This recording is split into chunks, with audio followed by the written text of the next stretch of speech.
रात के ठीक 2 बजे आदित्य उठा पानी पीने के लिए। किचन की लाइट बिना जलाए ही वो अंदर गया। उसने देखा कि सामने सिंक के पास कोई खड़ा है। लाल कपड़े, खुले बाल, पीठ उसकी तरफ। उसने कांपते हुए कहा, संजना। जैसे ही उसने गर्दन घुमाई, वो संजना थी, उसकी मरी हुई बीवी। आज सुबह ही उसका अंतिम संस्कार हुआ था। यह पहली बार था जब आदित्य को समझ आया कि मृत्यु का मतलब ये नहीं कि कोई चला गया। कुछ लोग रुक जाते हैं क्योंकि मोह उन्हें बांध लेता है। स्थान देवगढ़, एक छोटा लेकिन शांति पहाड़ी कस्बा, जहां हर आवाज जंगलों में गूंजती है। देवगढ़ में पोस्टिंग के 2 साल बाद आदित्य मिश्रा की मुलाकात स्कूल की अध्यापिका संजना रावत से हुई। शुरुआत में बस कैजुअल बातें हुई, लेकिन धीरे धीरे उनकी मुलाकातें गहरी होती गई। कभी स्कूल मीटिंग्स, कभी टीचर्स एसोसिएशन की चाय पर चर्चा, और फिर वो चर्चाएं लंबी शामों में बदल गई। आदित्य को संजना की आंखों में एक ठहराव दिखता था, और संजना को आदित्य की बातों में वो सम्मान महसूस होता जो हर स्त्री अपने जीवन साथी से चाहती है।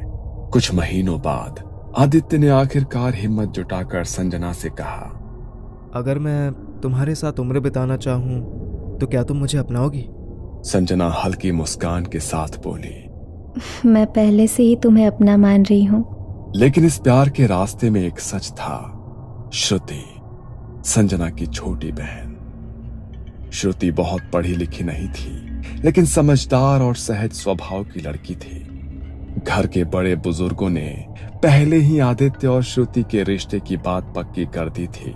आदित्य ने कभी इस रिश्ते के लिए हाँ नहीं कहा, लेकिन उसने मना भी नहीं किया। आदित्य के दिल में सिर्फ संजना थी।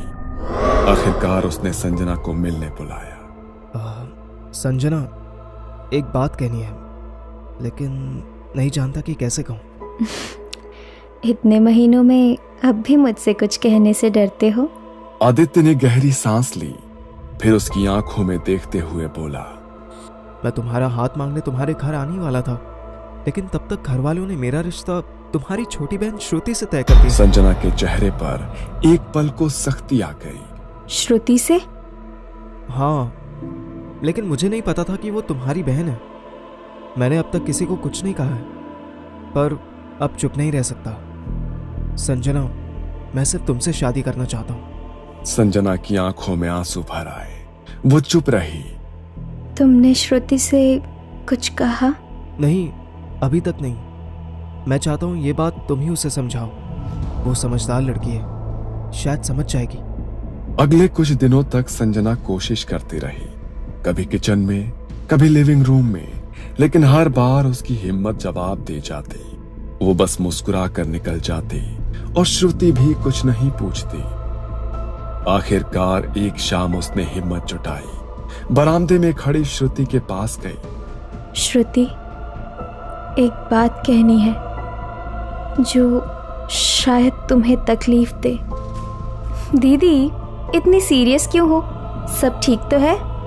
आदित्य, जिससे तुम्हारा रिश्ता तय किया गया है, वो मेरा बॉयफ्रेंड है। श्रुति का चेहरा पल भर को भाव शून्य हो गया।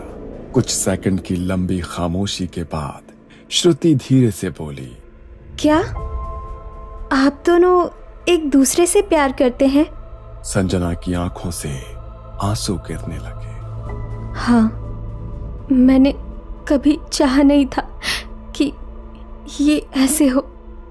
मैंने तुमसे कुछ भी नहीं छीना, बस ये सब बस हो गया। श्रुति लंबे समय तक बस संजना को देखती रही, फिर हल्की मुस्कान के साथ कहा, आप खुश रहो दीदी, बस यही काफी है मेरे लिए। संजना की आंखें छलक उठी। उसने श्रुति को कसकर गले लगा लिया। बाद में आदित्य ने भी श्रुति से माफी मांगी। श्रुति बस आदित्य से इतना बोली, कभी इन्हें मेरे प्यार का एहसास मत होने देना। बस दीदी को टूटने मत देना। 3 साल बाद एक नींद जिससे वो कभी जागी नहीं। संजना और आदित्य की शादी को 3 साल ही हुए थे। प्यार वैसा ही था। रोज सुबह आदित्य चाय बनाता, संजना बालों में फूल लगाकर उसे तंग करती और रात को दोनों एक साथ बैठकर पुरानी बातें करते। पर सब कुछ एक रात में बदल गया। एक रात संजना ने कहा, दिल भारी सा लग रहा है आज, कुछ ठीक नहीं लग रहा। अचानक सीने में दर्द उठा। अस्पताल ले जाया गया, पर डॉक्टर ने सिर झुका लिया। Heart failure. उस रात आदित्य की दुनिया बदल गई। उसके दिल की धड़कन रुक गई। गांव के शमशान घाट में अगली सुबह संजना का अंतिम संस्कार किया गया। संजना को शादी के जोड़े में विदा कर दिया। उसका चेहरा शांत था, लेकिन उसकी आंखें खुली थीं। पंडित ने कई बार मंत्र पढ़े, लकड़ियां डाली और आदित्य ने अग्नि दी। पर जैसे ही आग जलने लगी, साथ साथ धुआं भी उठता रहा, पर शरीर भस्म नहीं हो रहा था। चिता पूरी तरह भड़कने के बजाय बस धीमे धीमे सुलग रही थी। लोगों के बीच फुसफुसाहट हुई, ये शरीर त्यागना नहीं चाहती, ये आत्मा मोह से फंसी है, ये जाना नहीं चाहती। आदित्य ने यह सुना, लेकिन उसकी हालत ऐसी थी कि शब्द उसके कानों में घुलते ही खो गए। बस एक अजीब सा बोझ उसके सीने में बैठ गया। उस रात आदित्य अकेले घर लौटा। घर में एक अजीब सा सन्नाटा था। बीच रात वो किचन में पानी लेने गया। खिड़की से आती चांद की रोशनी में उसने यही देखा कि वो खड़ी थी। लाल साड़ी, खुले बाल, हाथों में वही चूड़ियां, चेहरा अधभरा धुंध में, लेकिन वो पहचान गया। आदित्य का गला सूख गया। संजना? उसके होठ थोड़े हिले, जैसे वो मुस्कुराई हो, और फिर अंधेरे में समा गए। इसके बाद आदित्य को नींद नहीं आई। वो बिस्तर पर लेटा तो जरूर, लेकिन दिमाग उसी किचन के दरवाजे पर अटका था। आदित्य सोच रहा था, क्या सच में मैंने उसे देखा? ये मेरे दिमाग का खेल है? उस रात में कई बार उसने उठकर किचन में जाकर देखा। हर बार बस खालीपन था। सिर्फ फ्रिज की धीमी आवाज और घड़ी की टिक टिक। सुबह होते ही उसने श्रुति को फोन किया। आवाज में घबराहट और अकेलापन साफ झलक रहा था। श्रुति, कल रात मुझे लगा जैसे मैंने संजना को देखा। जीजू, आपको अकेलेपन ने परेशान कर दिया है, मैं आ रही हूँ। उस दिन के बाद से श्रुति अक्सर उससे मिलने आने लगी। कभी कुछ खाने का बहाना, तो कभी पुरानी बातें करने का। कई बार वो देर तक बैठी रहती, और कई रातें ऐसी भी थी जब वो वहीं रुक जाती। धीरे धीरे उनकी बातचीत गहरी होने लगी। कभी हंसी तो कभी चुप्पी, कभी बस एक दूसरे को देखना, जैसे कोई नया रिश्ता बनने को तैयार हो। लेकिन दोनों को ये एहसास नहीं था कि जिस घर में वो करीब आ रहे थे, वहां कोई और भी मौजूद था।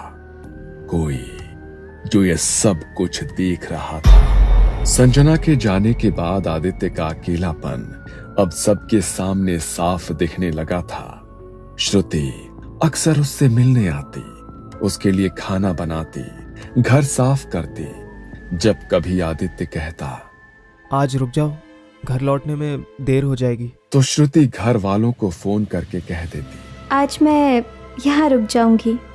धीरे धीरे दोनों की ये मुलाकातें घर और गली में चर्चा का विषय बनने लगी। लोग कहते, शायद दोनों एक दूसरे में सहारा ढूंढ रहे हैं।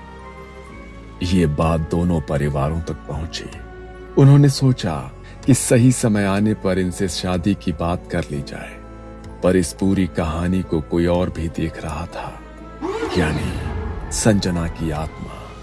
वो अक्सर आदित्य और श्रुति को साथ बैठा देखती, कभी खिड़की के पास खड़ी रहती, तो कभी दरवाजे के पीछे। धीरे धीरे लोगों ने भी रात में गली में उसके दिखने की बातें करनी शुरू कर दी।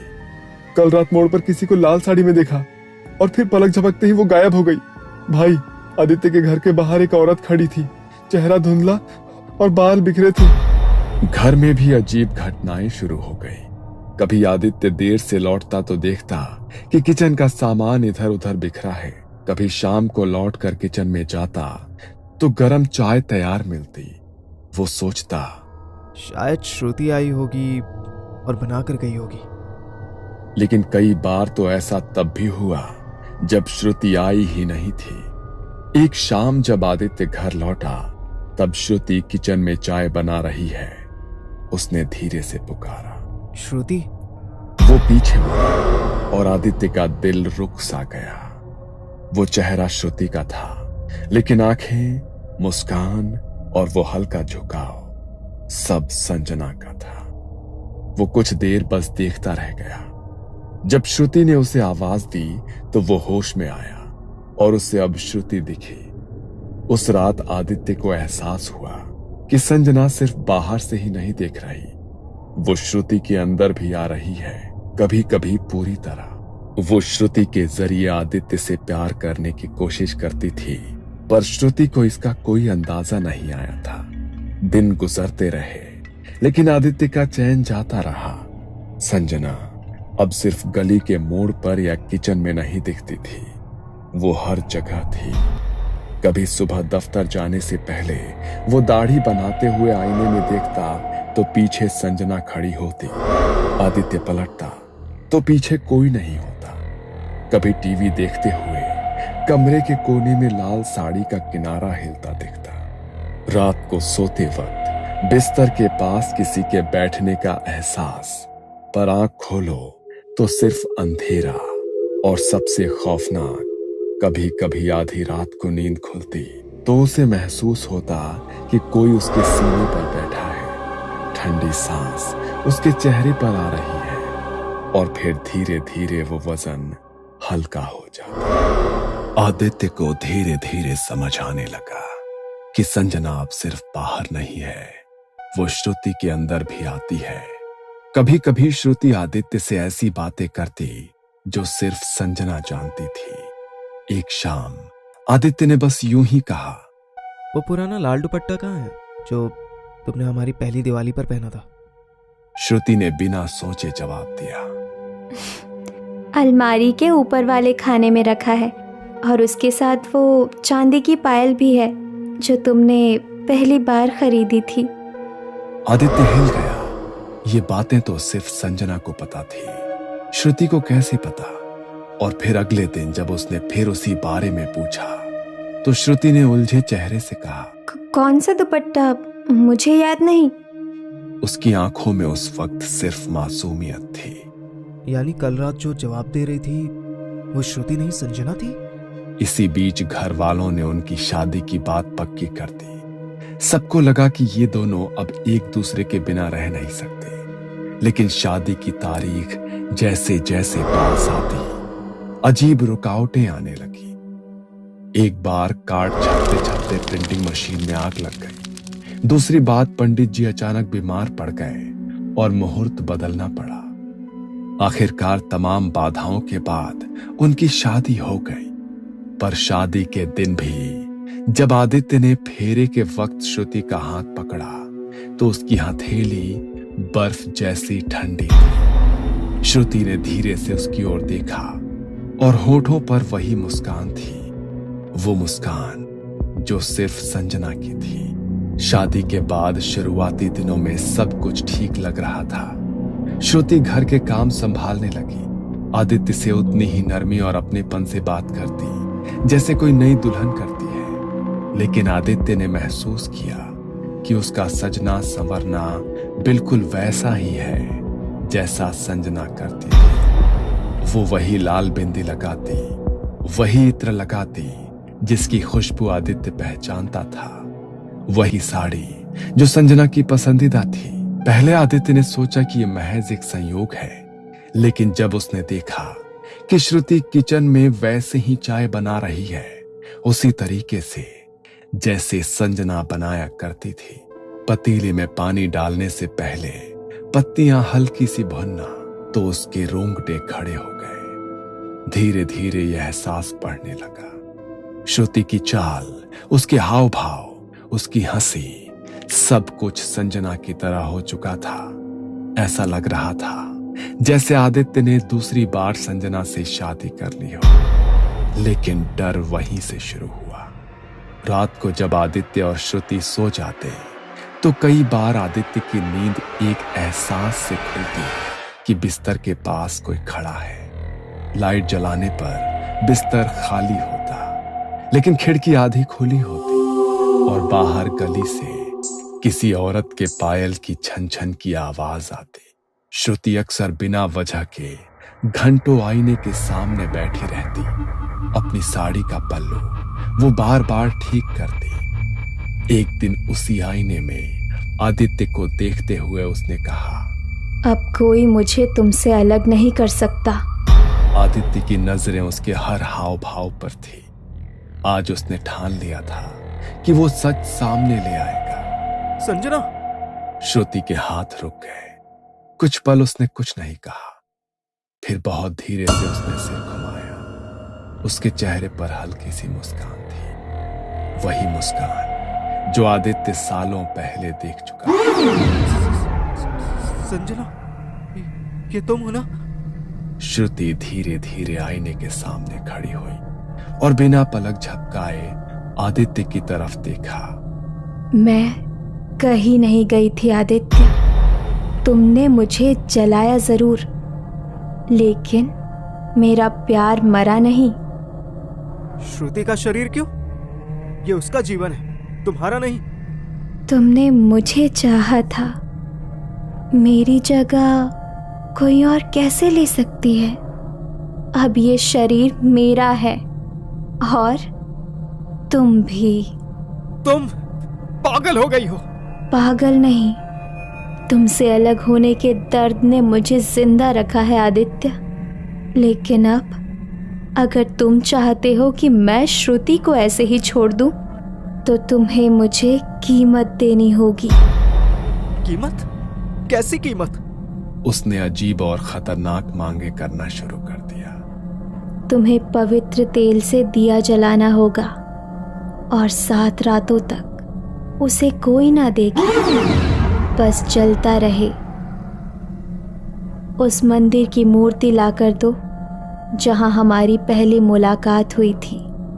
और एक रात उसकी आवाज ठंडी और पत्थर जैसी हो गई।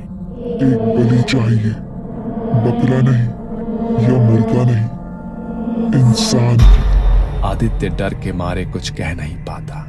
वो जानता था अगर उसने मना किया तो शायद संजना श्रुति की जान ले लेगी। इसलिए उसने हर मांग पूरी करने की कोशिश की।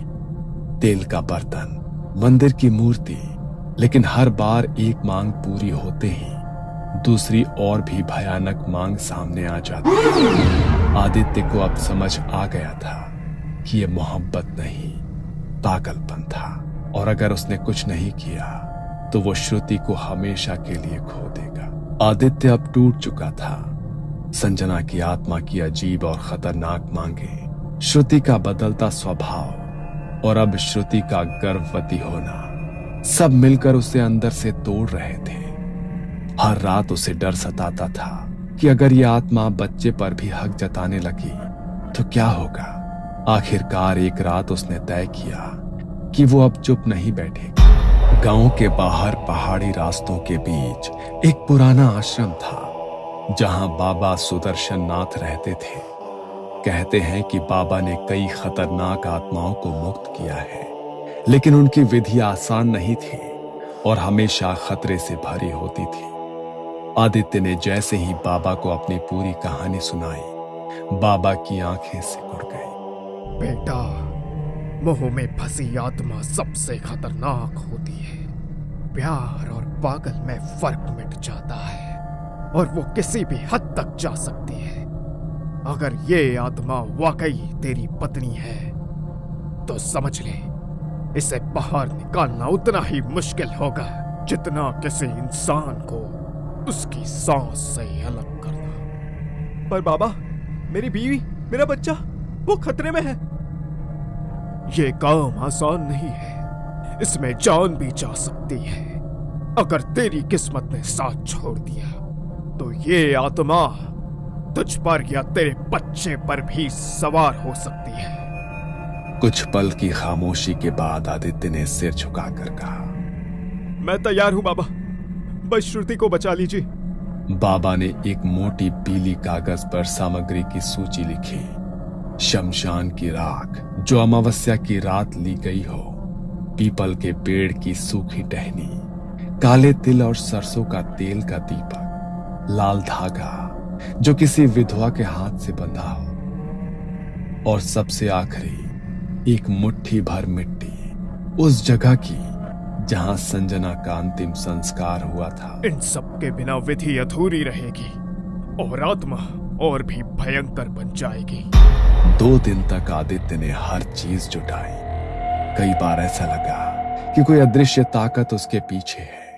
मंदिर जाते समय हवा का तेज झोंका, घर लौटते वक्त गली के कोने में वही लाल साड़ी का आभास, और रात को खिड़की पर दस्तक। अमावस्या के 2 दिन बाद बाबा शाम को आदित्य के घर आए। लिविंग रूम में एक गोल घेरा बनाया गया, चारों दिशाओं में दीपक रखे गए और बीच में हवन कुंड। श्रुति को घेरे के अंदर बिठाया गया। उसके माथे पर सिंदूर का गोला बनाकर बाबा ने काले तिल का तिलक लगाया। जैसे ही मंत्रोच्चार शुरू हुआ, हवा का रुख बदल गया। खिड़कियां खुद ब खुद बजने लगी, जैसे कोई हाथों से उसे पीट रहा। श्रुति का शरीर धीरे धीरे कांपने लगा, उसकी सांसें तेज हो गई। और फिर आदित्य, ये क्या कर रहे हो? मैं तुम्हें छोड़कर नहीं जाऊंगी। ये शरीर अब मेरा है। संजना, ये गलत है। श्रुति को छोड़ दो, हमारे बच्चे को छोड़ दो। अगर मैं नहीं तो कोई नहीं। मैं तेरा पहला और आखिरी प्यार हूं। बाबा ने तुरंत पीपल की टहनी को हवन में डाला और शमशान की राख श्रुति के चारों तरफ छिड़क दी। ओम क्षिप्रेत मोचनाय नमः। मंत्रों की गूंज से कमरा भर गया। तभी अचानक श्रुति के चेहरे पर एक डरावनी मुस्कान फैल गई। उसकी आंखों से दर्द में आंसू बहने लगे। आदित्य ने पहली बार महसूस किया कि यह अब सिर्फ उसकी पत्नी की आत्मा नहीं है, ये हद से ज्यादा डरावनी बन चुकी है, जैसे बाबा ने पहले बताया था। फिर बाबा ने आदेश दिया, आदित्य, वो मिट्टी ला जहां इसका संस्कार हुआ था। आदित्य ने कांपते हाथों से थैली खोली और मिट्टी बाबा को दे दी। बाबा ने वो मिट्टी हवन की आग में डालते हुए कहा, जैसे ये शरीर धरती में मिला, वैसे ही तेरी आत्मा अब धरती में मिले। मुक्त हो जा। जैसे ही ये कहा गया, श्रुति ने भयानक चीख मारी। उसका सिर पीछे को झुक गया और एक काली राख उसके शरीर से निकलकर धुएं की तरह ऊपर उठी, फिर हवन की लपटों में समा गई। श्रुति बेहोश होकर जमीन पर गिर पड़ी। कमरा ठंडा हो गया, दीपक की लौ स्थिर हो गई। बाबा ने गहरी सांस लेकर कहा, खत्म हुआ, लेकिन याद रख, मुंह में फंसी आत्मा कभी पूरी तरह खत्म नहीं होती, बस सो जाती है और सही वक्त का इंतजार करती है। अगली सुबह जब श्रुति की आंख खुली तो उसे कुछ याद नहीं था। आदित्य के दिमाग में बाबा ने जाते जाते जो कहा वही गूंज रहा था कि आत्माएं भी मोह में फंस जाती हैं और मोह प्रेम से ऊपर हो जाए तो वो भूत बन जाता है। आदित्य कुछ पल उसे देखता रहा। उसके चेहरे पर अब संजना का कोई असर नहीं था, पर उसके दिल में जो डर और बेचैनी थी वो खत्म नहीं हो रही थी। कुछ दिन बाद जब श्रुति थोड़ी ठीक हुई, आदित्य ने उसे सब कुछ बता दिया। कैसे संजना की आत्मा उसके अंदर आ गई थी, कैसे वो धीरे धीरे उसे पूरी तरह से अपने काबू में ले रही थी, और कैसे तांत्रिक बाबा ने उसे मुक्त किया। शुरू में श्रुति को विश्वास ही नहीं हुआ, लेकिन डर से उसका चेहरा पीला पड़ गया, हाथ ठंडे हो गए। मतलब दीदी मेरे अंदर उसकी आवाज कांप रही थी। आदित्य ने सिर हिलाया और वो एक पल के लिए उसके सीने से लगकर फूट फूट कर रो पड़ी। एक शाम आदित्य ने दोनों परिवारों को बुलाकर सब कुछ साफ साफ बता दिया। अब तक जो कुछ उन्होंने सोचा था कि शादी के बाद की अजीब बातें महज भ्रम है, वो सच निकलने पर सभी के चेहरों का रंग उड़ गया था। आदित्य ने बाबा की आखिरी चेतावनी भी दोहराई। ये सुनकर कमरे में सन्नाटा छा गया। दोनों परिवार ने आपस में बैठकर फैसला लिया कि इस घर में रहना अब ठीक नहीं। ये कहानी आपको अच्छी लगी हो तो हमें सब्सक्राइब करें, हमारा इंस्टाग्राम और फेसबुक पेज जरूर फॉलो करें। अगर आपके पास ऐसी ही कोई कहानी हो तो हमें कमेंट बॉक्स में भेजें। हम कोशिश करेंगे कि अगली एनिमेटेड स्टोरी आपकी होगी।